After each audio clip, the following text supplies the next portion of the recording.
আসসালামু আলাইকুম ভিউয়ার্স। তো আজকে আপনাদের সাথে শেয়ার করব টমেটো রান্নার রেসিপি। তো আজকে বাজারে তো অনেক সুন্দর টমেটো রান্না হয়েছে। তো টমেটো রান্না শুরু করলাম। টমেটো কীভাবে রান্না করতে হয় দেখেন। হালকা একটু মরিচ দেবেন আর হালকা একটু হলুদ দেব আর কয়েকটা কাঁচামরিচ দেবো। টমেটো কিন্তু ধনিয়া দেওয়া যাবে না, জিরা এগুলো কিছু দেবেন না, লবণ দেবেন কিন্তু। তো টমেটো দিয়ে সব কিছু দিয়ে রান্না বসাবো। এখন চলে যাব কিচেনে, গিয়ে রান্না। তেল কিন্তু একবার কম দিতে হবে, বেশি তেল দিলে রান্নাটা মজা হবে না। এই তো চুলাটা বসাই দিলাম, তো রান্না করতেছি। তো তেল দিলাম হালকা একটু। রসুনটা কিন্তু ভালো করে বাছতে হবে। এই টমেটো কিন্তু খালি শুধু রসুন দিলেই হয়, আর কিছু দিতে হয় না। রসুনটা একবার ভাজা ভাজা করতে হয়। একটু রসুনের পরিমাণটা একটু বেশি হতে হবে, নাহলে কিন্তু টকটা মজা লাগবে না। আর পেঁয়াজ কিন্তু দেওয়া যাবে না। তো রসুনটা আমি বাছতেছি, আপনাদেরকে অনেক সময় ধরে দেখাচ্ছি টমেটোটা, রসুনটা বাজাটা।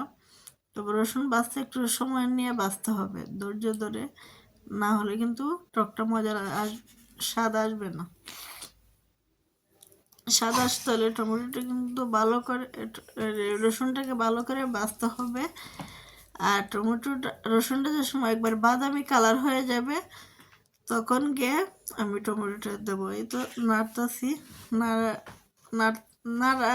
না রাখলে আবার ফুরে যাবে, তাই বারবার এটা নাড়ার উপরে রাখতে হবে। একদম ব্রাউন কালার চলে আসতে আস্তে আস্তে টমেটোটা দিয়ে দেবো একটু পর। তো একটু বাছতেছি, রসুনটা কিন্তু বাছতে হবে ভালো করে। আপনার বারবার বলতেছি, রসুন কিন্তু ভালো করে ভাজার পর রান্না করবেন, না হলে কিন্তু টেস্টটা পাবেন না। রসুনের যে একটা টেস্ট, এটা চলে আসবে না। এই তো এখন টমেটো দিয়ে দেব। টমেটো দিয়ে একটু কষাতে হবে।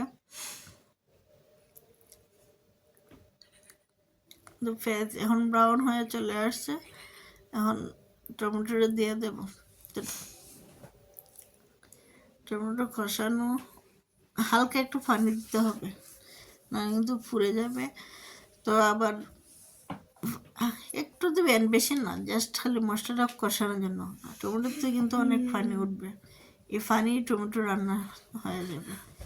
বেশি সময় তেমন একটা বেশি একটা পানি দিতে হয় না টমেটোতে। আর অনেক সময় ধরে কষাতে হবে, একবারে যে সময় টমেটো গলে যাবে তখন মাছ দেবেন। আমি টার্কি মাছ দিয়ে রান্না করছি টমেটো, যে কোনো মাছ দিয়ে টমেটো রান্না করা যায়।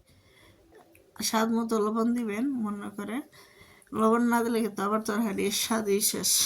তো দেখেন আমার টমেটোটা আস্তে আস্তে হয়ে আসছে, সিদ্ধ হইতেছে। এই তো দেখেন কতটুকু পানি বার হয়েছে।